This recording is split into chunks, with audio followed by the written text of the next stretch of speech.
Hi guys, joy morning.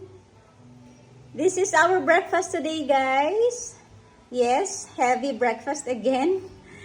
We have here garlic rice, hot dog, sunny side up egg, longaniza, tocino. We also have here daing, and then dilis. And we have here salted egg and boiled egg with tomatoes and onions. Ito yung ating sausawan. We have here nor seasoning at saka ketchup. And for our fruits, mango and jackfruit.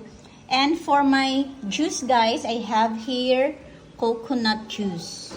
Yan, yung buko juice. So tara guys, food trip tayo!